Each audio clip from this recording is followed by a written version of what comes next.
Tight full tight ಯಾವ brand ಎಷ್ಟು ಘಾಟು ನಾನು ಮತ್ತೆ ದುಡಿಯೋದೇ ನನ್ನ ವೀಕ್ನೆಸ್, ಆದರೆ ನಾಯಕ ದುಡಿಯೋದು ನನ್ನ ಬಿಸಿನೆಸ್. ಕೇಸುಗಳು ಹೊಸದಾಗಿ ಮುಂದೆ ಮುಂದೆ ಬರುತ್ತವೆ, ಹೊಸ ಕೇಸುಗಳು ಹಳೆಯದಾಗಿ ಮರ್ತೋಗ್ಬಿಡುತ್ತವೆ. ನ್ಯಾಷನಲ್ ಹೆರಾಲ್ಡ್ ಇದೊಂದು ಪತ್ರಿಕೆ. ಆ ಪತ್ರಿಕೆ ಇಲ್ಲವೂ ಇಲ್ಲ, ಅದನ್ನು ಬರ್ತಾ ಇದ್ರು, ಅದು ಯಾವ ರೂಪದಲ್ಲಿ ಇದೆಯೋ ನನಗಂತೂ ಗೊತ್ತಿಲ್ಲ. ಅದು ಅಂದ ಕಾಲದ ಪೇಪರ್ ಅದು. ದೇವಂತರಿಗಿದೋ ಕಾಲವಲ್ಲ, ದುಷ್ಟಲಿಂಗ ಹಿಂಗಿದೋ ಸುಭೀಕ್ಷ. ನೋಡೋಣ ಅದು ಏನೋ ಆ ಪೇಪರ್ ಹೆಸರಲ್ಲಿ ನಡೀತಿರೋ ಗಲಾಟೆ ಈಗ.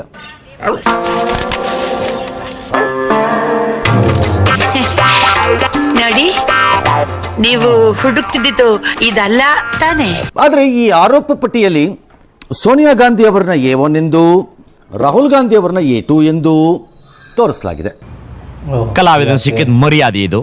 ಮತ್ತು ಕಾಂಗ್ರೆಸ್ ಪ್ರಮುಖ ನಾಯಕರಿಂದ ದೇಣಿಗೆ ಸಂಗ್ರಹಿಸುವಂತೆ ಅವರೆಲ್ಲ ಸೂಚಿಸಿದ್ದಾರೆ. ಹಾಗಾಗಿ ಯಂಗ್ ಇಂಡಿಯಾ ಲಿಮಿಟೆಡ್ಗೆ ದೊಡ್ಡ ಪ್ರಮಾಣದಲ್ಲಿ ದೇಣಿಗೆ ಬಂದಿದೆ ಅನ್ನೋದು ಆ ಆರೋಪ ಪಟ್ಟಿಯಲ್ಲಿರುವ ಸಾರಾಂಶ.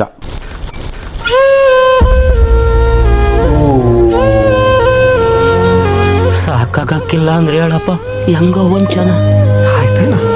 ಈ ಪೈಕಿ ನಮಗೆ ಯಾಕೆ ಇಂಟ್ರೆಸ್ಟ್? ಇದು ಕರ್ನಾಟಕದ ಹಾಲಿ DCM, KPCC ಅಧ್ಯಕ್ಷರು ಆಗಿರುವ DK ಶಿವಕುಮಾರ್, ಅವರ ಸೋದರ DK ಸುರೇಶ್ ಮತ್ತು ಒಂದಿಷ್ಟು ಕಾಂಗ್ರೆಸ್ ನಾಯಕರೆಲ್ಲ ಕಾಸು ಕೊಟ್ಟಿದ್ದಾರೆ.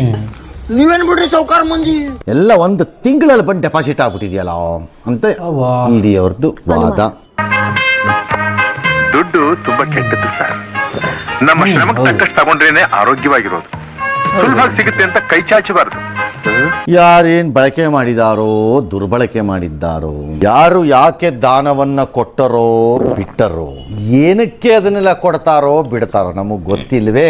ಒಟ್ಟಲ್ಲ ಅದೊಂದು ಜಗಳ ಈಗ ಅಷ್ಟೇ. ಇಲ್ಲಿ ಏನ್ ನಡೀತಾ ಇದೆ ಅಂತ ನನಗೆ ಗೊತ್ತಿಲ್ಲ, ಬಟ್ ಏನ್ ನಡೆಯುತ್ತೆ ಅಂತ ನನಗೆ ಗೊತ್ತು. ನಾವು ಏನಾದ್ರೂ ಬಾಯ್ ಬಿಟ್ಟು ನಿಜ ಹೇಳಿದ್ರೆ ಏನಾಗುತ್ತೆ ಅಂತ ನಿನಗೆ ಗೊತ್ತು. ಸೊ ಅಲ್ಲಿವರೆಗೂ ನೀವು ನಮ್ಮ ಮುಷ್ಟಿಲಿ ಪಿಚ್ಕ ಪಿಚ್ಕ ಪಿಚ್ಕ ಅಂತ ಮಾಡ್ಬಿಡ್ತೀವಿ. ಸಾರಿ ಅಂಕಲ್, ನನ್ ಕಟ್ಟ ರೂಪಾಯಿ ತಲೆಗೆ ಹಾಕೋಬೇಡಿ. ಮಾನ್ಯ ಉಪಮುಖ್ಯಮಂತ್ರಿಗಳಾಗಿರುವಂತಹ DK ಶಿವಕುಮಾರ್ ಅವರ ಸಂಸ್ಥೆ ಟ್ರಸ್ಟ್ ಇಷ್ಟ ಇದೆಯಂತೆ, ಅದರ ಮೂಲಕ ಒಂದು 2 ಕೋಟಿ ರೂಪಾಯಿ ಕೊಟ್ಟಿದ್ದಾರೆ ಅಷ್ಟೇನಾ? ಇಲ್ಲಮ್ಮ, ಅವ್ರ ಕೈಲಿ ಅಷ್ಟೇ ಆಗೋದು. ಅವರೇ ಇದ್ರ ಮೂಲಕ 2 ಕೋಟಿ, ಇವರಿಬ್ರು 25 ಕೋಟಿ. DK ಶಿವಕುಮಾರ್ 25 ಲಕ್ಷ, DK ಸುರೇಶ್ 25 ಲಕ್ಷ ಅಷ್ಟೇ. ಅಷ್ಟೇ ಸರ್, ಇವರೇ ಜಾಸ್ತಿ ಕೊಟ್ಟಿರೋದು ಸರ್, ಬೇರೆಯವ್ರಿಗೆಲ್ಲ ಕಂಪೇರ್ ಮಾಡಿದ್ರೆ. 25 ಲಕ್ಷಕ್ಕೆ ಹೈಕಮಾಂಡ್ ಸ್ಯಾಟಿಸ್ಫೈ ಆಗತ್ತಾ? ಅದು ಪಾಲಿಗೆ ಬಂದಿದ್ ಪಂಚಾಮೃತ, ನಾನೇನು ಮಾಡಕ್ಕಾಗಲ್ಲ. ಹಂಗಾರೆ ಬೇಜಾನ್ ಜನ ಕಾಸು ಕೊಡ್ಬೋದು ಇನ್ಮೇಲಿಂದ. ಅದು ಇವರೇ ಯಾವ ಲೆಕ್ಕ ರೀ? 25 ಲಕ್ಷ ಕಾಳೆಕಾಯಿ ಬೀಜ. ಬರ್ತಾ ಬರ್ತಾ ಕಲಿಯುಗದಲ್ಲಿ ದುಡ್ಡಿಗೆ ಬೆಲೆನೇ ಇಲ್ಲಪ್ಪ, ಹಂಗಾಗೋಯ್ತು. ಆಮೇಲೆ ಯಾವ ಉದ್ದೇಶದಿಂದ ಕೊಟ್ಟಿದ್ದೀನಿ ಅನ್ನೋದು ಇಂಪಾರ್ಟೆಂಟ್ ಆಗಲ್ವಾ ಸರ್? ನನ್ನ ಉದ್ದೇಶ ಏನಾದ್ರು ಇರಲಿ, ನಿಮಗೆ ಏನದ್ರಿಂದ?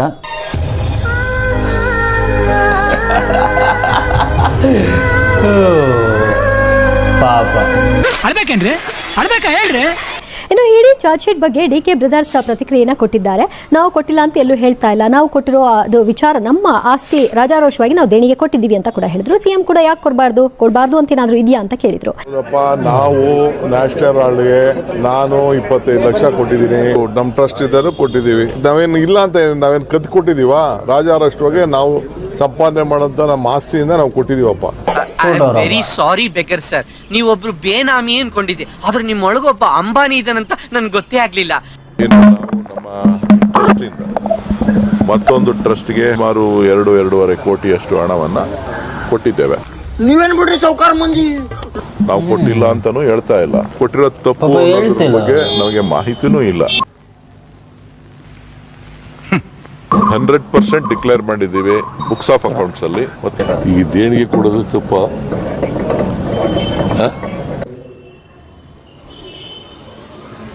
ಮಾತೇ ಇಲ್ಲ.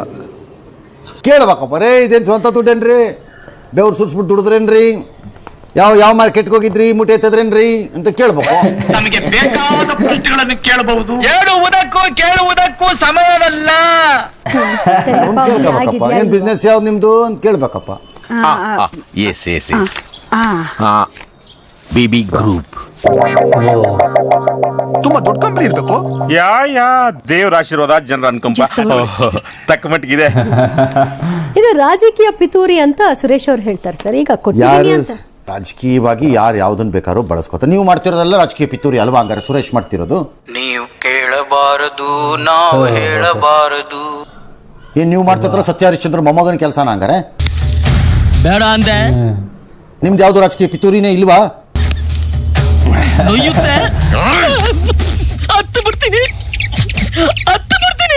ಏ ಅವ್ರವ್ರು ತಕ್ಕಂತೆ ಅದನ್ನ ರಾಜಕೀಯವಾಗಿ ಬಳಸ್ತಾರಪ್ಪ. ಈ ಪ್ರಕರಣದಲ್ಲಿ ರಾಜಕೀಯ ಪಿತೂರಿ ಮಾಡಿದ್ರೆ ನೀವು ಸಿಕ್ಕಾಕೊಳ್ಳಕ್ಕೆ ಏನಿದೆ ಇದರಲ್ಲಿ? ಅವರೇ ಮತ್ತೆ ಬಿಡಿ ಅದನ್ನ. ನೀವು ಮಾಡ್ತಿರೋದೆಲ್ಲ ಏನ್ ಪಾರದರ್ಶಕವಾಗಿ ಸತ್ಯ ಹರಿಶ್ಚಂದ್ರದ್ದು ಅವನೇ ಕೆಳಗಿಳಿದು ಬರೋ ಟೈಪ್ ಇದೆಯಾ? ಹಂಗಾರೆ ಇದೆಲ್ಲ ಯಾಕಣ್ಣ? ಓಕೆ. ಮತ್ತೆ ಈ ತೆಲಂಗಾಣದಲ್ಲಿ ಒಂದು ಚರ್ಚೆ ಆಗ್ತಾ ಇದೆ ಸರ್. ಅವರು ಸಿಎಂ ಆಗೋದಕ್ಕೋಸ್ಕರ ದುಡ್ಡು ಕೊಟ್ಟಿದ್ರು ಮತ್ತೊಂದು ಅಂತ.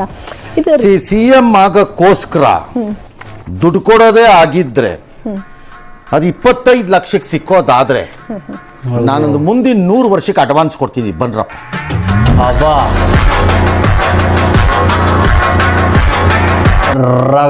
ರಂಗಣ್ಣ ನಾನು ಅಡ್ವಾನ್ಸ್ ಸೂಪರ್ ಡೈಲಾಗ್ ಗುರು. ನೋಡಿ ಚಪ್ಪಾಳೆ ಕಮೆಂಟ್ ಮಾಡ್ರಿ. ಬರೀ ನೋಡೋದೇ ಅಷ್ಟು ಕಡಿಮೆ ಇದ್ರೆ ವ್ಯವಹಾರ ರೇಟು ಯಾರ ಕಾಡಿ ಬೇಡಿ ಕಾಲಿಗೆ ಬಿದ್ರು ಸರಿ, ಸಾಲ ಮಾಡಿದ್ರು ಸರಿ ತಂದು ಕೊಟ್ಬಿಡ್ತೀನಿ ಬಂದ್ಬಿಟ್ರಪ್ಪ. ಹಂಗಾರೆ ಯಾರಿಗೆ ಹೇಳ್ತಿರ್ರಿ ಇದನ್ನೆಲ್ಲ? 25 ಲಕ್ಷ ಕೊಟ್ಬಿಟ್ಟು ಸಿಎಂ ಕುರ್ಚಿ ಖರೀದಿ ಮಾಡಕ್ಕಾಗತ್ತೇನ್ರಿ ಯಾವನಾದ್ರೂ? ಒಂದು ರಾಜಕೀಯ ಏನ್ ಸುಮ್ನೆ ಬಿಡ್ತಾ ಇರ್ತಾರೆ ರೈಲನ್ನ. ಎರಡು ಇಬ್ರು sir. D K Suresh Shivakumar ಮೇಲೆ ಬಿಡ್ತಿರೋದು ರೈಲೇ, ಸುರೇಶ್ ಬಿಡ್ತಿರೋದು ರೈಲೇ, ಎಲ್ಲರೂ ಅದೇ ಎಲ್ಲ ರೈಲೇ. ಎಸ್, ನಮ್ಮ ಮೈಸೂರು ಗಂಧದ ಕಾರ್ಖಾನೆ ಅಂದ್ರೆ ಸ್ಯಾಂಡಲ್ ಸೋಪ್ ರಾಯಭಾರಿಯಾಗಿ ಅದ್ಯಾರ ತಮನ್ನಾ ಅಂತ ಆಕೆನ ರಾಯಭಾರಿ ಮಾಡಿಬಿಟ್ಟಿದಾರಂತೆ ನಮ್ಮಲ್ಲಿ. ಹೌದಾ? ಎಷ್ಟೋ 6 ಕೋಟಿ 2 ವರ್ಷಕ್ಕಂತೆ. ಎಷ್ಟೋ 66 ಕೋಟಿ ಆದ್ರೂ ನಮ್ಗೇನು ಹೋಗ್ಬೇಕು, ನಮ್ಗೇನು ಬರಲ್ವೇ? 6 ಕೋಟಿ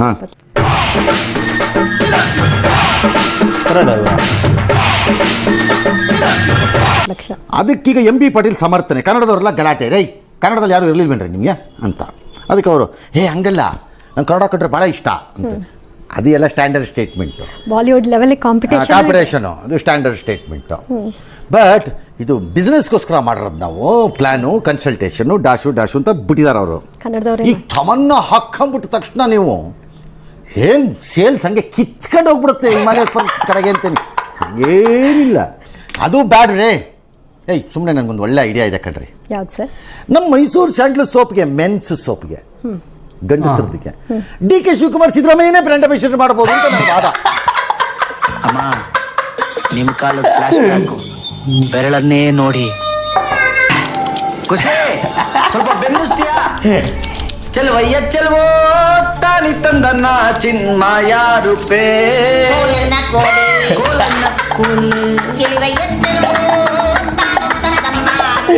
ಯಾರಿಗೂ ಎಡಿಟ್ ಮಾಡಿರೋದು? ಸಾಬೂನು ಪ್ರಕೃತಿಯಷ್ಟೇ ತಾಜಾ ಮತ್ತು ಪರಿಶುದ್ಧ 100%